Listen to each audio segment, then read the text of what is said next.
Wall Street. For decades, this name has been synonymous with greed and corruption. Many nefarious individuals have come and gone, but few of them have come close to Steve Cohen. Cohen is the owner of the New York Mets and probably the most successful hedge fund manager and day trader ever. Throughout his career, he procured illegal or black insider information about companies' performances in order to gain an advantage over fellow investors. To the outside world, he was miraculously lucky, always betting on the right companies at the right time. But beneath the surface lied a much darker truth. This is how Steve Cohen became the most wanted man in Wall Street, and how he walked away from the biggest insider trading scandal in history. You see, hedge funds have been around for decades, but they originally operated as boutique services that allowed the very wealthy to diversify in ways that were insulated from the markets. By the mid-2000s, however, hedge funds had become known for innovating questionable money-making strategies and making outrageous profits. Their returns came to depend on traders finding edge, or information that gives them an advantage. Edge may be legal, illegal, or somewhere in between.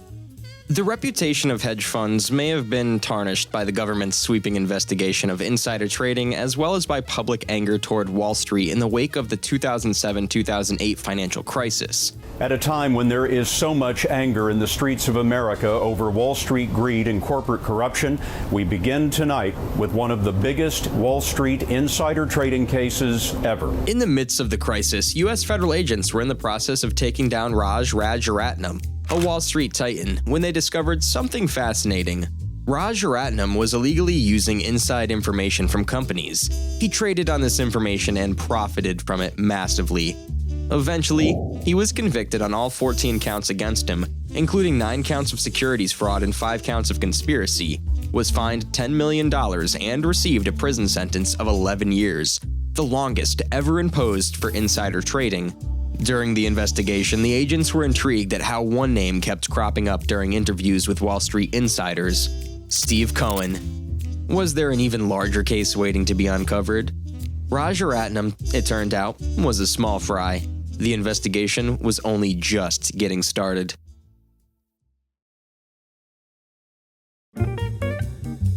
Unlike many Wall Street financiers, Steve Cohen wasn't born with a silver spoon in his mouth. He grew up in a middle-class household without many friends. From an early age, he studied the market, worshipped money, and appeared determined to prove himself to the world. During high school, the first signs of his brilliance showed when he started playing poker. It wasn't unusual for him to make a few thousand a night, and at one point he was making more money than his dad.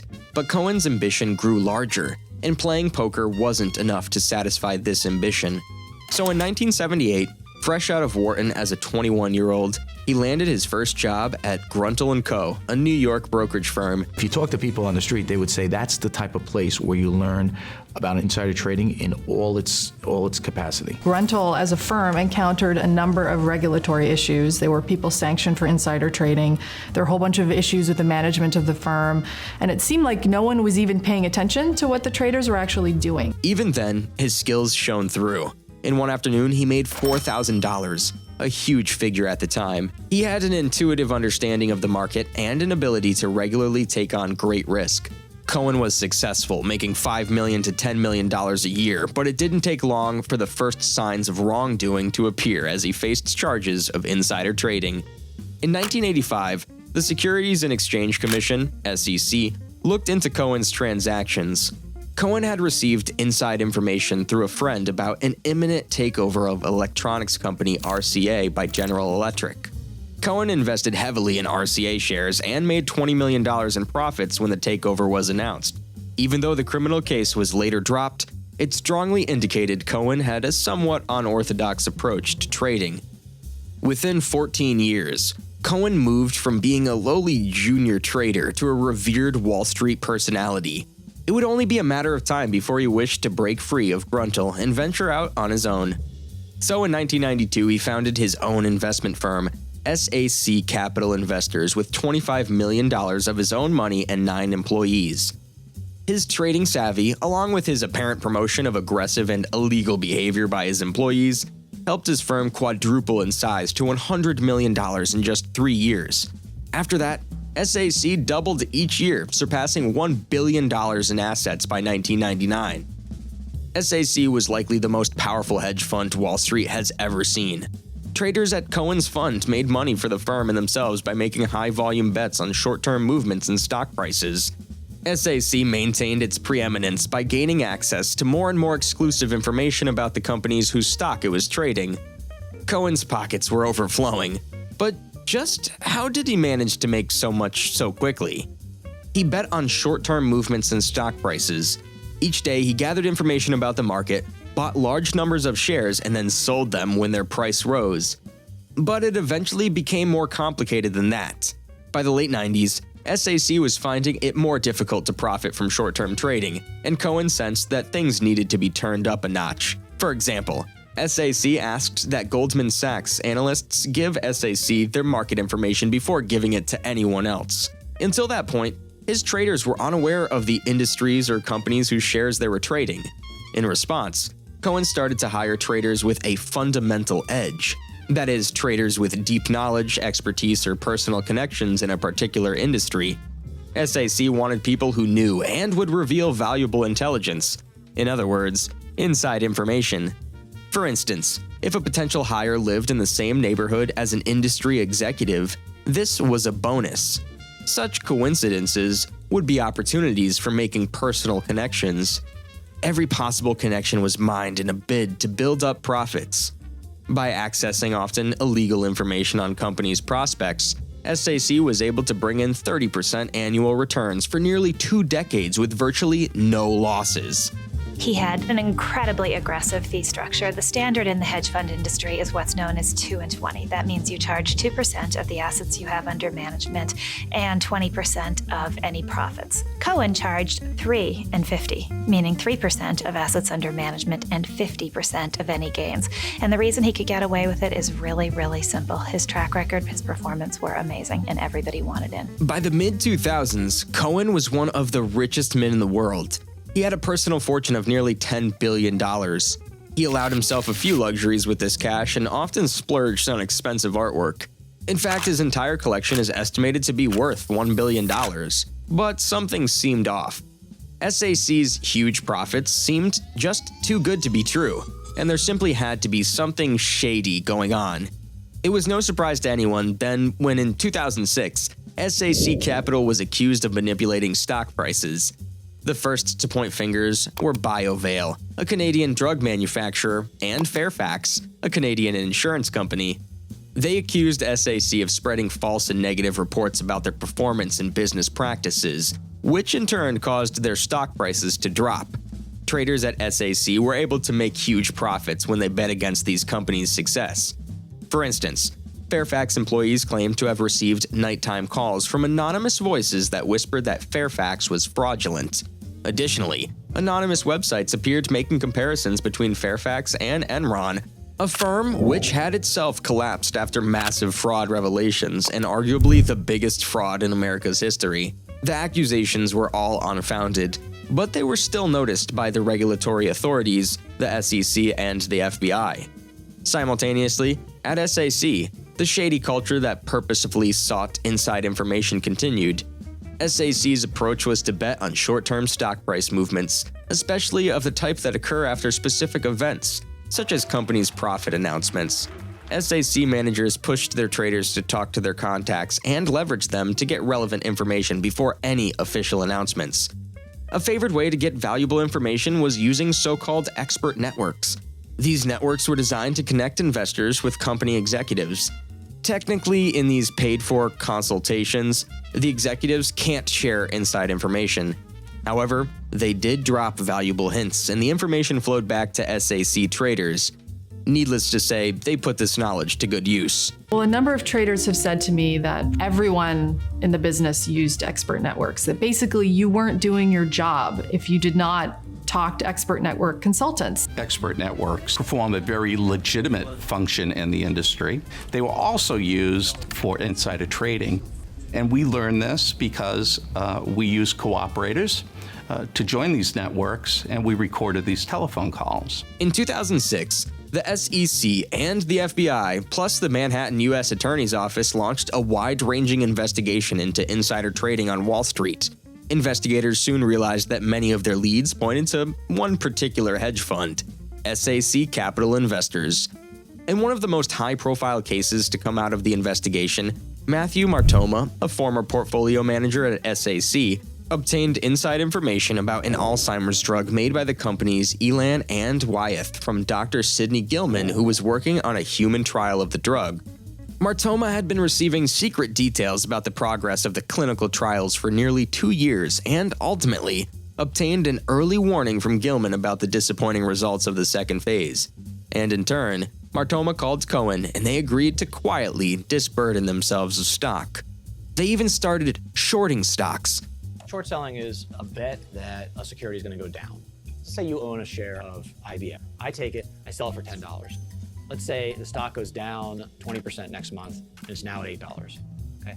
I buy it back at $8, give you your share back. You're in the same place you would have been either way. You have your share of IBM, but I made $2. By the time the drug results were officially released, Elan and Wyeth share prices had plummeted, making Martoma and Cohen a cool $275 million in the process, possibly the largest single insider trading transaction profit in history. It was an absolute victory for the pair. One that wouldn't last long. In 2009, the FBI began to investigate SAC's obscure business practices in secret.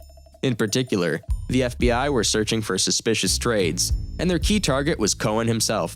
But their strategy was to approach implicated junior SAC analysts, then push them to provide evidence against their managers. The idea was that they would gradually gather evidence about higher-ranking traders until they finally got to Cohen himself. But they found that Cohen had created a security mechanism to protect himself. He asked his analysts to rate potential trades on a scale from 0 to 10, thereby ensuring that he wasn't himself trading directly with inside information. The way SAC works is that these traders operate in pods and they're very independent. There's not a lot of oversight. And if Cohen likes one of your ideas and puts it in his portfolio, then you get a percentage of his profits as well. So if you were a cynic, you would say the incentive for people at SAC is to do whatever they can to make money. And Cohen doesn't have to know about it. He can be insulated from the source of people's ideas. At about the same time, the U.S. Securities and Exchange Commission started to investigate too. They were looking into SAC's spectacular success when trading the Elan and Wyeth stocks just prior to the announcement of the results of the Alzheimer's drug trials. It was suspicious, to say the least. At that critical moment, in November 2010, the Wall Street Journal published an article detailing the FBI's and SEC's investigations. The traders had been forewarned and became very alarmed and quickly set about destroying their hard drives. The investigation's cover had been blown. Once the Wall Street Journal had revealed what the FBI and SEC were up to, the authorities had no choice but to move quickly. Just a few months later, in May 2011, U.S. authorities had their first breakthrough and placed Matthew Martoma and Dr. Sidney Gilman on their suspects list. The SEC had identified Gilman as the putative drug trial results leaker months earlier, but they remained unsure who his contact at SAC was. As a result, the SEC subpoenaed Gilman's phone records and eventually identified a mysterious phone number. And it was Martoma's. Not long after the FBI breakthrough, their agents confronted the pair at their respective homes, detailing their suspicions of insider trading. But Cohen remained the FBI's ultimate target, and they needed the pair to cooperate.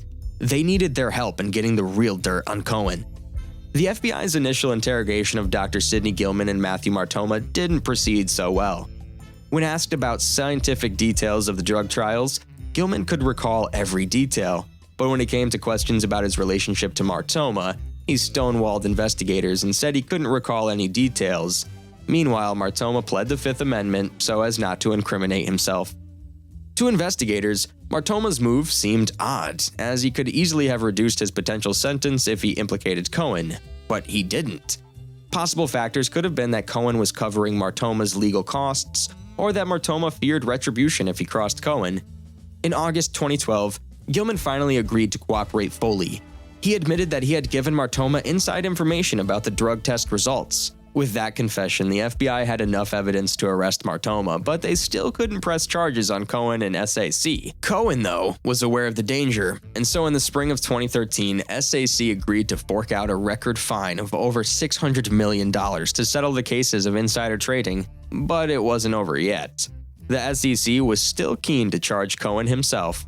Finally, there was another development in the case. The SEC got their hands on an email that potentially connected Cohen to another case of insider trading at SAC. Therefore, to settle this additional case, SAC agreed to pay a record fine of $1.2 billion in July 2013. The SEC's ultimate aim was to use this information to convict Cohen of insider trading. However, Cohen's lawyers were canny. They argued Cohen only read about 10% of his 1,000 or so daily emails, and so had probably never seen the incriminating note. Because it wasn't clear that he had acted on the email, convicting Cohen was difficult. It simply couldn't be proven. At this point, since the SEC didn't want their whole case to come crashing down, they dropped this line of inquiry. The main case was settled with SAC for another $1.2 billion. Soon after, in the fall of 2014, Matthew Martoma was sentenced to 9 years in prison. He was repeatedly given the opportunity to cooperate and testify against Cohen since, in doing so, he could have reduced his sentence significantly. But he revealed nothing, and we still don't know why. Cohen, however, walked away from it and was never convicted. But why was it near impossible to indict him? SAC was organized to protect its leader from the behaviors of its employees. Traders at SAC often gave Cohen information in code, conveying insight without explicitly stating that they had inside sources. To win a criminal insider trading case against Cohen in court, prosecutors needed documentation or a witness to prove not only that Cohen traded on inside information, but that he knew exactly what he was doing. For the same reason, the SEC decided to charge him not with insider trading, but with failure to supervise his employees. Cohen settled with SEC, agreeing to shut down his hedge fund business for a mere 2 years. He was still allowed to trade with his own $10 billion, and since then, Cohen had made more money than ever before. In April 2014, he rebranded the tarnished SAC Capital Advisors brand as Point72 Asset Management and simply kept going. The courts, the SEC, and federal prosecutors have been arguing for decades over what constitutes illegal insider trading, pushing the definition back and forth. Congress has never passed a law clarifying what insider trading is. But Cohen has been doing all that he can to ensure that if legislators ever decide to draft a statute governing insider trading or hedge funds, the law will be friendly to people like him. In January 2018, as Cohen finalized plans for the launch of his new hedge fund, Fox Business reported that he had recently become a top Republican donor. Before the insider trading scandal at SAC, Cohen would donate to both parties, but after the investigation by U.S. Attorney Preet Bharara, a Democratic appointee, Cohen changed his ways. In 2017, he donated a total of $3 million to 2 super PACs focused on maintaining Republican majorities in the Senate and House of Representatives. The way I understand the rules on trading inside information, it's very vague. Are you familiar with Rule 10b-5-1?